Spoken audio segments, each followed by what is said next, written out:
Énergie. Crise énergétique. Nucléaire. Énergie renouvelable. Solaire. Hydraulique. Biologique. Psychique. Manque d'énergie. Trop plein d'énergie. De quoi parle-t-on vraiment quand on parle d'énergie ? Bonjour, je suis Anne-Laure Ganac, journaliste, et je vous propose qu'on explore cette notion, sa polysémie, son histoire, son évolution, en prenant pour guide le top des chercheurs et des chercheuses. Bienvenue aux Sources de l'énergie, un podcast imaginé pour le Collège des Humanités de l'EPFL. Aujourd'hui, c'est l'énergie expliquée par Pascal Jablonka, professeur titulaire au laboratoire d'astrophysique de l'EPFL. Pascal Jablonka, on va parler énergie noire avec vous. Qu'est-ce que c'est que l'énergie noire ? La réponse va être simple parce qu'on ne sait pas ce que c'est que l'énergie noire. Et si je peux me permettre de faire un léger correctificatif, c'est qu'on ne dit pas énergie noire, on dit énergie sombre en fait, parce que c'est dark energy et non pas black energy. Mais tout le monde dit énergie noire, mais c'est énergie sombre, comme il y a matière sombre et pas la matière noire. Alors, l'énergie noire ou l'énergie sombre, c'est une quantité d'énergie qui est nécessaire à expliquer l'expansion accélérée de l'univers. Et cette expansion accélérée, elle a été mise en évidence en 1998 par deux équipes américaines, mais les Européens ont également énormément contribué dans l'une des deux équipes.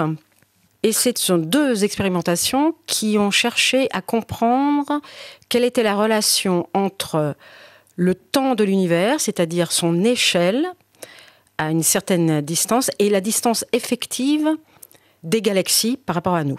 Par exemple, si vous imaginez une grille en 2 points, vous mettez 2 galaxies, ces galaxies vont rester sur les mêmes 2 points, mais la distance entre ces 2 points va croître simplement par le fait que la métrique croît avec le temps. C'est ce qu'on appelle l'expansion de l'univers. Et avant 1998, on savait que l'univers était en expansion. On le sait depuis Lemaitre et Hubble 1928, mais on n'avait aucune idée de savoir si cette expansion était constante, si elle était décroissante, ce qu'on pourrait imaginer s'il y avait uniquement de la masse en jeu ou de la radiation, c'est-à-dire des photons, ou si, par magie, elle était accélérée. Et en fait, ce qu'en 1998, on a pu mettre, ce que ces chercheurs ont mis en évidence, c'est que les galaxies étaient beaucoup plus loin à une certaine échelle, ou que l'échelle était plus grande. On peut faire dans les deux sens. C'est-à-dire, ou bien l'échelle est plus grande à une certaine distance, ou bien la distance est plus grande que présupposée si l'accélération est constante, à une certaine échelle. Donc ça, c'est une observation qui dit que l'expansion est accélérée. Et si l'on revient au modèle, ce qui est exactement ce que fait l'astrophysique, c'est-à-dire qu'on va des modèles aux observations et des observations aux modèles. Si on reprend les équations d'Einstein, on s'aperçoit que cela implique qu'il faut prendre effectivement en compte la constante que Einstein avait placée dans ses équations de la relativité générale. Qu'est-ce que le temps ? Ne vous fiez pas aux apparences. Cette question simple constitue la clé pour comprendre la relativité. Elle est aussi à l'origine de mes nombreux cheveux blancs. Êtes-vous avec moi ?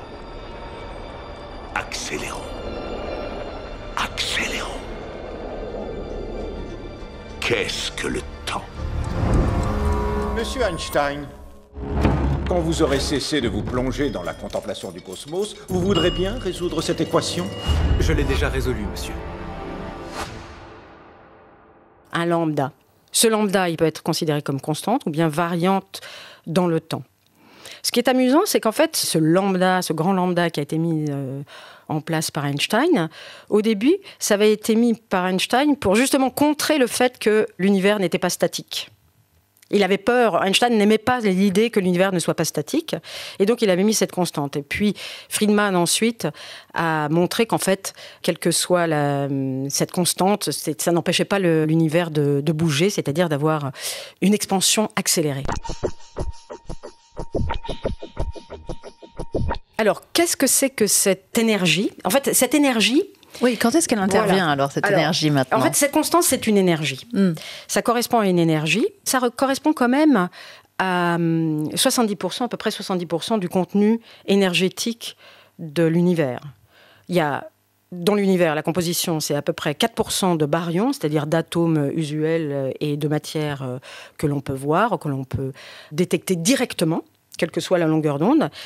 Ensuite, vous avez à peu près entre 20 et 25% de matière que l'on ne détecte que gravitationnellement, ce qu'on appelle la matière sombre. Et puis après, le reste, presque 70%, c'est cette énergie qui domine l'univers maintenant. Si les équations de la relativité générale sont exactes, et pour l'instant, c'est ce qu'on a de mieux, donc il n'y a pas de raison de le mettre en doute directement, disons, alors, effectivement, il y a 70% de l'univers dont on ignore l'origine de l'énergie. Après, on peut toujours dire, non, en fait, les équations, elles sont fausses, et donc on revoit la physique, ça, c'est autre chose. Mais pour l'instant, c'est ce qu'on a de plus sûr. Ce qui est complètement incertain, là où sont les hypothèses, c'est la nature de cette énergie dont on peut imaginer. Enfin, quand je dis imaginer, c'est-à-dire que les physiciens, les astrophysiciens essayent de comprendre si cette énergie du vide est constante, c'est-à-dire que finalement l'univers, même s'il est en expansion, contient toujours la même densité d'énergie, ou bien si elle varie avec le temps, c'est-à-dire qu'elle a été plus petite ou plus importante au début et qu'elle devient moins importante ou plus importante maintenant. Et c'est ce qui est par exemple proposé par le modèle de quintessence, qui suppose qu'il y a une 5e force fondamentale. Mais ce sont des modèles qui appartiennent là vraiment aux physiciens théoriques et aux physiciens des particules et qui posent également des problèmes. Il n'y a rien qui ne pose pas de problème au jour d'aujourd'hui pour essayer de comprendre ce que c'est que cette énergie sombre.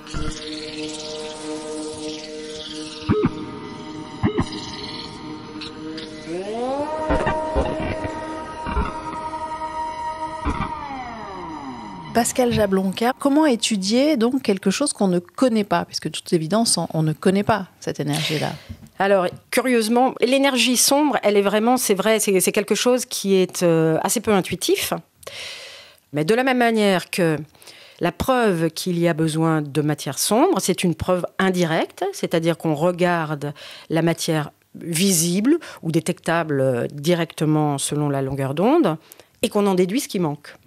Eh bien, pour l'énergie sombre, c'est la même chose. C'est-à-dire qu'on utilise ce que l'on voit, ce que l'on peut détecter, pour appréhender ce qui manque. Donc, en particulier, si vous regardez la structure de l'univers, c'est-à-dire, qu'est-ce que ça veut dire la structure? Ça veut dire la distribution spatiale des galaxies. En fonction de leur distance à nous, selon que vous faites intervenir un terme d'énergie sombre ou pas, la structure va être complètement différente. La structure de l'univers, elle est filamentaire, c'est-à-dire que vous avez une succession de vides, de nœuds, c'est-à-dire de concentrations de galaxies extrêmement intenses, qu'on appelle les amas de galaxies ou les superamas. Et puis, entre ces amas, vous avez des filaments, c'est-à-dire juste des fils, de longues structures qui mènent de l'un à l'autre. Ce qui est important ici, c'est le vide, c'est-à-dire ces structures, entre tous ces filaments, vous n'avez rien. Je ne sais pas si l'image est assez parlante. Et ces vides, qu'on appelle voids en anglais, elles vont être d'autant plus grandes qu'il y a un terme d'énergie sombre. Donc, puisque ce sont des prédictions, il suffit, entre guillemets, d'avoir des expérimentations qui permettent de regarder la structure, c'est-à-dire l'allure physique, spatiale de l'univers en fonction du temps. C'est-à-dire remonter le temps, aller voir des galaxies de plus en plus lointaines. Et c'est ce que va faire un satellite qui va être lancé en juillet, qui s'appelle Euclid, qui s'intéresse justement à la nature de l'origine, disons, de l'énergie sombre et de la matière sombre, et qui le fait en mesurant les masses des structures de l'univers, avec des effets de lentille gravitationnelle, et qui regarde également la disposition spatiale des galaxies. Et selon ce que ce satellite va trouver, eh bien, on pourra contraindre l'importance de l'énergie sombre en fonction du temps, puisqu'on va pouvoir regarder, avoir une image de la distribution des galaxies assez proche de nous, et beaucoup plus lointaine. Et c'est vrai que c'est un satellite qui va regarder plus loin qu'on l'a fait jusqu'à présent et qui va avoir une couverture de ciel beaucoup plus complète que ce qui a été fait jusqu'à présent. À l'inverse d'Hubble ou James Webb, Euclide n'est donc pas pensé pour se concentrer sur des cibles en particulier. Il observe l'univers dans son ensemble pour essayer d'en déterminer certaines des propriétés générales.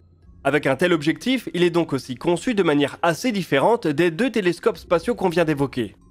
Il a par exemple un miroir primaire bien plus petit.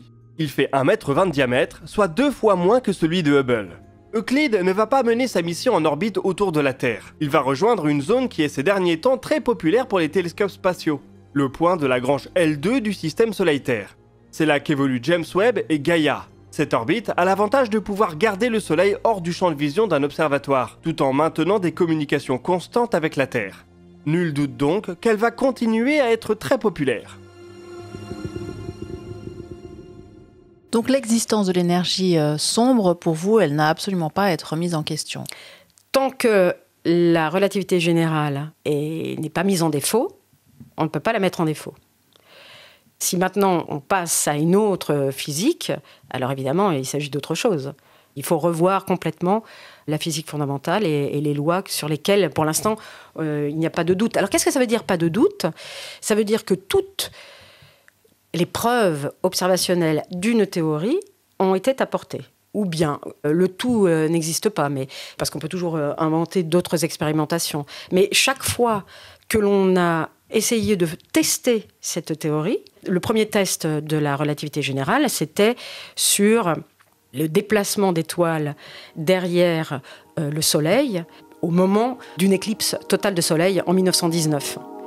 Vous savez que la lumière est déviée à proximité d'un système massif. En fait, on dit la lumière est déviée, c'est-à-dire l'espace-temps est modifié à proximité d'un objet massif. C'était ce que prédisait la relativité générale. Donc, les étoiles, elles ont une certaine position, une position absolue. Mais si la Lune vient s'interposer, eh bien, enfin, vous voyez la position des étoiles avec une position qui est légèrement décalée. Ça, c'était l'hypothèse de la relativité générale, ou la prédiction, et ça a été effectivement mesuré par Eddington, de 2 équipes Eddington. Donc ça, c'était la première, avec tout ce qui est lentille gravitationnelle, etc. Ce sont des preuves de la relativité générale. Donc pour l'instant, je ne vois pas qu'on puisse vraiment... Il y a des gens qui y pensent, mais disons qu'avant d'en venir à cette extrémité, entre guillemets, il faut apporter la preuve que vraiment, il y a un très gros problème. Parce que vous, Pascal Jablonka, votre travail, il porte essentiellement sur l'étude de la formation et le développement des galaxies.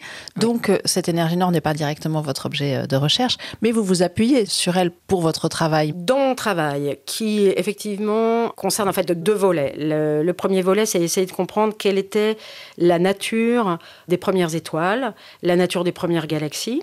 Le deuxième volet, c'est comprendre comment l'évolution des galaxies est modifiée ou bien tributaires de leur position dans ce qu'on appelle la toile cosmique. Mais la toile cosmique, c'est exactement ce dont je parlais tout à l'heure, c'est-à-dire que les galaxies sont distribuées de manière qui n'est pas isotrope, c'est pas complètement homogène. Il y a des directions privilégiées, il y a des amas de galaxies qui sont ces très fortes densités, il y a ces vides, il y a ces filaments, et on voit bien que les galaxies ont des propriétés très différentes.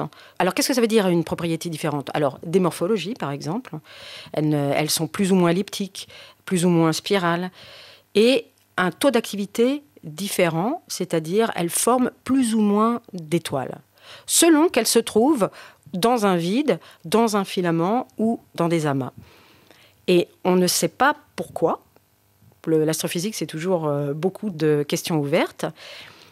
On ne sait pas si c'est la conséquence venant de conditions initiales, c'est-à-dire la galaxie, elle a toujours été sur un filament, ou elle a toujours été près d'un amas avec toutes les interactions que cela suppose, ou si c'est, étant donné la formation des structures au cours du temps, des structures cosmiques, les galaxies sont affectées par ces structures. Vous voyez, c'est très légèrement différent.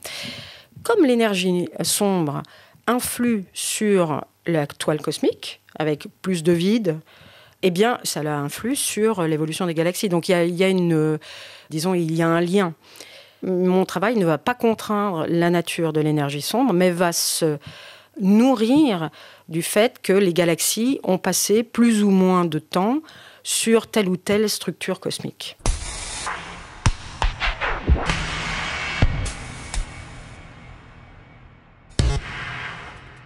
Quelle énergie est-ce qu'il faut développer justement pour s'intéresser à beaucoup de questions? Vous le dites, ce sont essentiellement des points d'interrogation qu'il y a. Quelle énergie il faut dépenser? Oui. Une énergie énorme.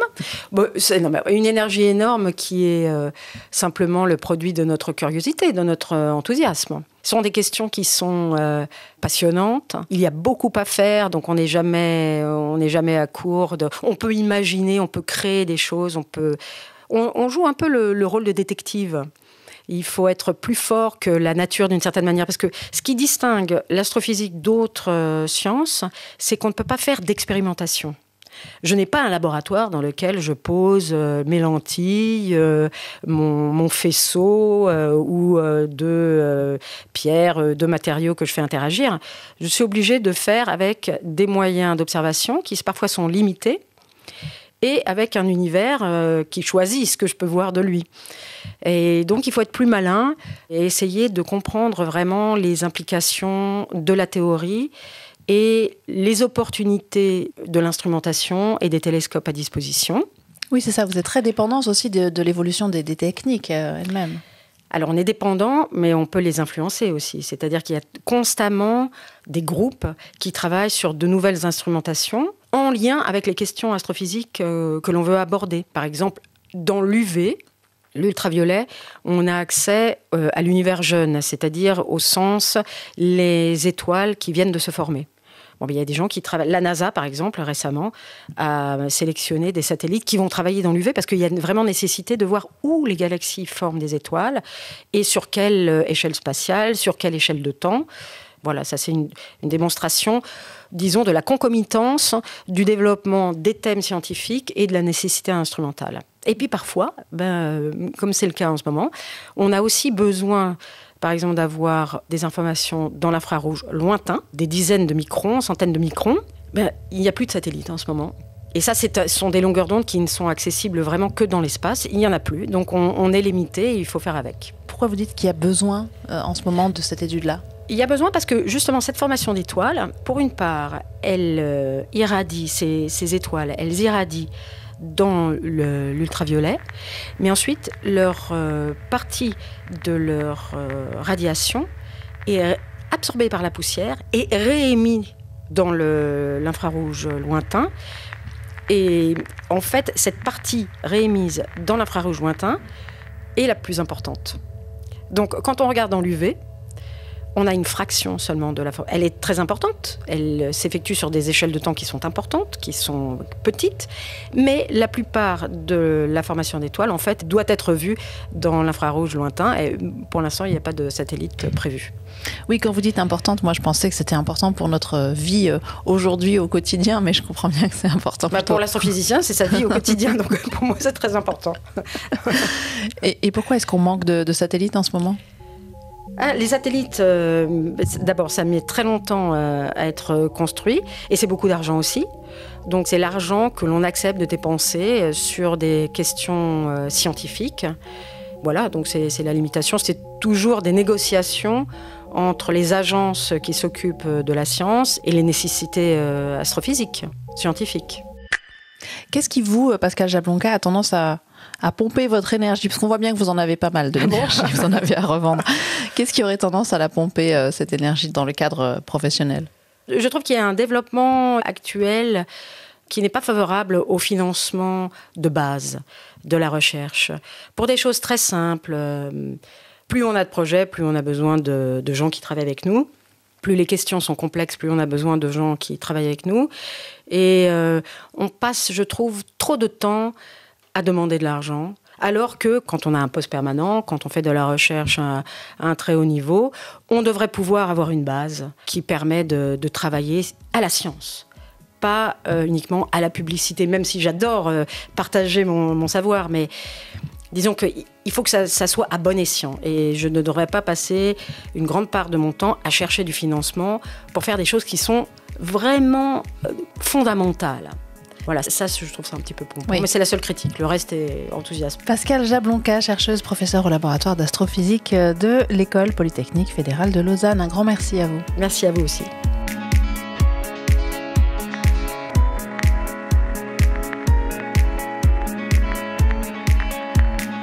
C'était Aux sources de l'énergie, un podcast imaginé pour le Collège des humanités de l'EPFL, réalisé avec l'aide de Yves Roulin. À bientôt, prochain épisode à suivre.